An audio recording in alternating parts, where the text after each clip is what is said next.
On Network Africa, 30 people feared dead after boat sinks in the Democratic Republic of Congo.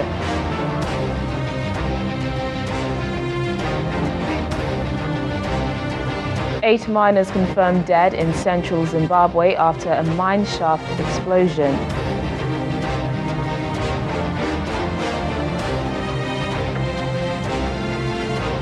Plus, South Africa's President Cyril Ramaphosa signs a long-delayed carbon tax bill into law.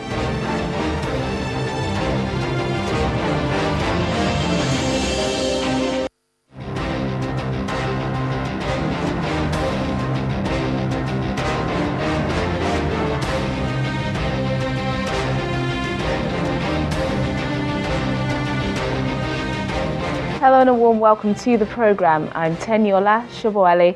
Let's begin today's program by taking a look at some of the stories that made headlines over the weekend. Let us welcome. On Saturday, Cyril Ramaphosa was sworn in as President of South Africa at an inauguration ceremony in the country's capital, Pretoria. Speaking to a packed crowd in Loftus Versfeld Stadium, Ramaphosa said he was aware of the challenges the country faced, but believed South Africans were hoping for a better tomorrow. I am humbled by the trust that you have bestowed upon me, and I'm also aware of the challenges our country faces, but I'm also alive to the fact that our people are filled with hope for a better tomorrow. Ramaphosa was elected president on Wednesday, May the 22nd, by South African lawmakers after his party, the African National Congress ANC, won the May 8th general election. Since replacing Zuma, he has pledged to reform struggling state-owned companies and revive the economy. The head of Sudan's ruling military council visited neighboring Egypt on Saturday, his first trip abroad since the army overthrew former President Omar al-Bashir last month after mass protests against his rule. Abdel Fattah al-Burhan met Egypt's President Abdel Fattah al-Sisi, who is himself a former military chief who got the top job after leading the ouster of the country's last leader, the Muslim Brotherhood's Mohamed Morsi. Al-Sisi says he will help support stability in Sudan, which shares many of Egypt's security concerns. There were no immediate details on what was discussed, but the meeting was closely watched by Sudan's opposition and protest groups who have warned Egypt not to interfere in their politics.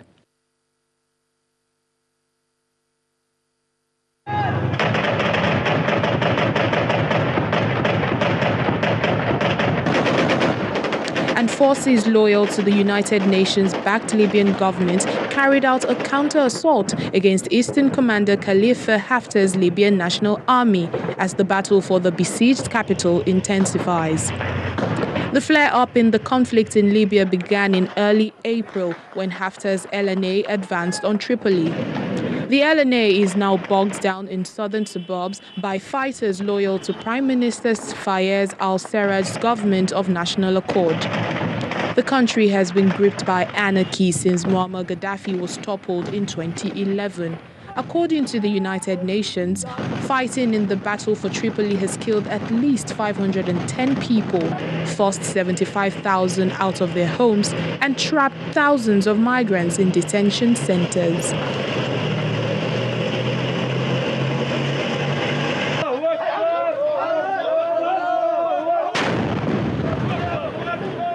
Now to our main stories. At least 30 people are feared dead in the Democratic Republic of Congo after a boat sank in the west of the country. The mayor of the town of Inongo, Simon Wemba, says there were more than 350 people on board the vessel when it sank in bad weather late on Saturday. About half are still unaccounted for, and many of those on board are thought to have been teachers who were traveling across Lake Mai Ndombe to collect their salaries. Now for the upturn time, 4 people have been killed at a Catholic church in the north of Burkina Faso, the latest in a series of attacks the government blames on Islamist militants. A government minister says that 8 armed men targeted the church in the town of Tulfe during Mass on Sunday. Earlier this month, gunmen killed 4 people taking part in a Catholic procession just days after a priest and 5 others were shot dead in a church in the northern town of Dablo. Several jihadist groups have become increasingly active in Burkina Faso, frequently attacking villages and towns in the east and the north of the country. Now let's get more on this story from a security expert, Chidin Wanu. Thank you so much for joining us on the program. It's good to see you live in person. Thanks for having me. So this is happening one too many times. Why the focus on Burkina Faso? It's part of the wider dynamic of what's happening in West Africa and in the Sahel, and also beyond that in the Middle East. So with Daesh main being defeated in Iraq and Syria, there's a lot of projection out to the provinces, be it in Libya, in West Africa, you'll find also in Afghanistan and also in the Philippines. So the West African dynamic is much more potent for IS because there is also the local issues going on. So in Burkina Faso, there's a lot of issues around, same as in northwest Nigeria, like illegal mining, migration, tribal issues, the Fulanis against the local tribes there. All of these things are happening, which creates a rich mix for insurgent groups to exploit. Yeah, considering the frequency of the attacks, what can the government and security agencies do to curb the violence? It's going to be a very complicated kind of solution because you're looking at the hard security element of it in terms of deploying forces out there. And the problem is, like everywhere in Africa, it's very hard to get to most places. They're very remote. They're out to the end of very bad roads. So it's just physically difficult to do these things. You need a huge amount of really relatively well-trained personnel who can stay there, guard all the people all the time, and it's just really difficult. And then there's governance. As I said, there's other issues in terms of illegal mining, communal violence that good government policies, good law and order will just address, but that's obviously not happening in this context. The G5 Sahel Joint Force, a counter-terrorism program spearheaded by France, it was launched in 2017 to battle Islamist militants operating in the region, but even that has come under attack. Last year, a bomb and gun attack on the headquarters of the force in the Mopti regions of Mali left 5 people dead. Why does it seem like the force is limited in its ability to battle the militants?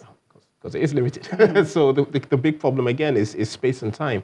It's a small force with a core of French troops. The French are a good, well-trained professional army, and within their context, they've got a few other elements: special forces, helicopters, armored vehicles. But these troops can't be everywhere at the same time.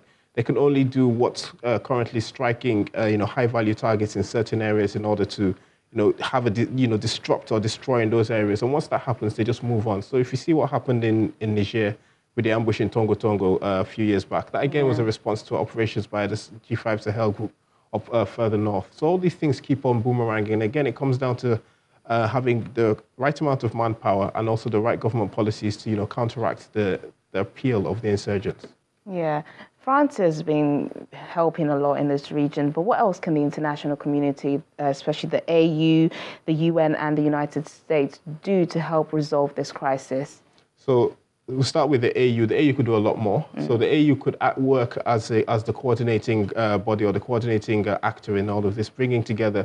So we've got the dichotomy in West Africa between the Francophone and the Anglophone countries. And because France acts as the coordinator for the Anglophone, for the Francophone countries, it generally takes that big brother role a step further.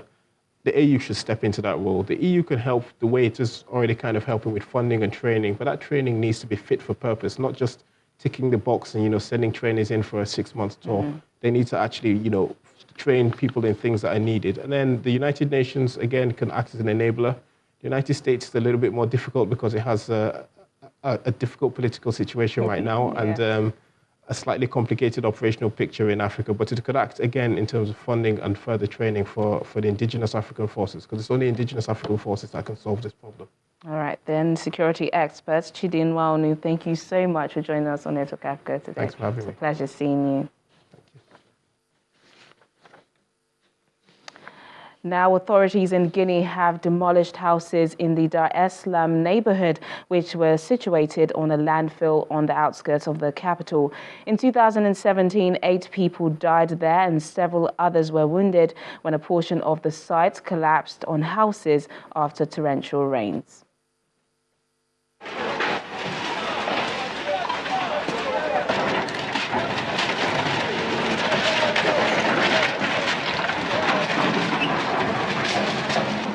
Although the Guinean government issued a 3-month eviction notice, residents say they were caught unawares by the demolitions.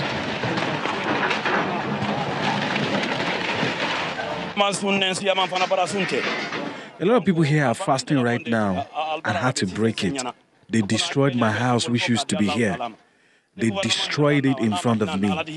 I don't have any other choice but to leave it to God's will. If the government has mercy on us, the Almighty will have mercy on us. That's what we have. Our Fakonde needs to expand on what is already built, not destroy it. Residents say they have nowhere to go as they scramble to retrieve whatever belongings they can from the rubble.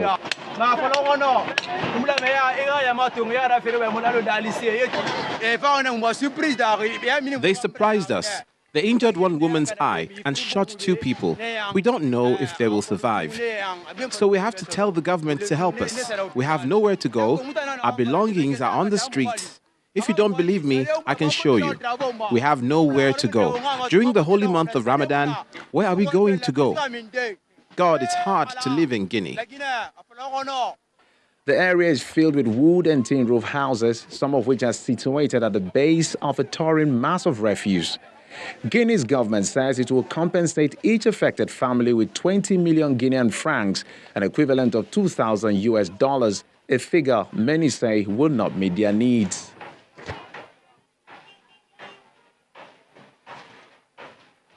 Now, the bodies of 8 gold miners have been recovered so far after an explosion rocked a mine shaft in central Zimbabwe. This comes after 3 months after 24 illegal miners were killed when a dam burst, flooding a mine shaft just south of the capital, Harare. The latest miners are believed to have been working illegally in the South African-owned Jumbo mine. The Information Ministry says initial indications are that some miners exploded dynamite in one shaft, causing a collapse in another one. Illegal mining has increased in Zimbabwe as commercial miners scale down operations because of an economic crisis. The mining methods are rudimentary and safety standards largely disregarded.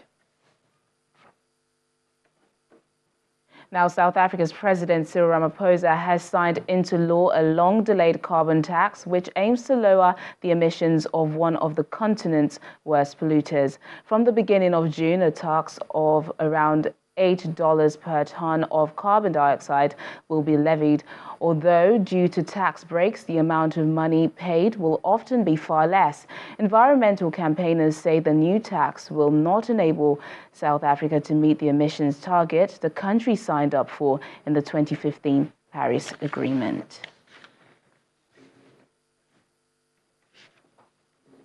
Now, the police in Rwanda have accused Ugandan military intelligence officer of abducting 2 Rwandans and crossed into Uganda on Sunday after being invited by their Ugandan friend.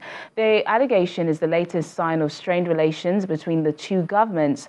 On Saturday, Ugandan authorities accused Rwandan military of shooting dead 2 people, a Rwandan and a Ugandan, on the Ugandan side of the border. Rwanda denied the allegations. However, Uganda has not responded to the abduction allegation. As a result of the feud between the 2 countries, Rwanda has closed the Gatuna border for business transporting goods. It is Rwanda's busiest border with Uganda, and the move risks trade relations between the 2 nations.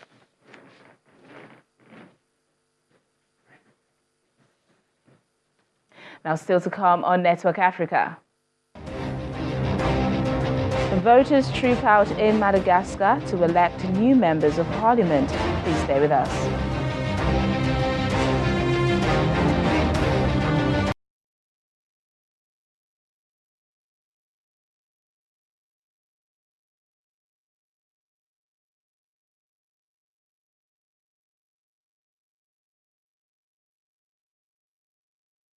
Coming up on Network Africa.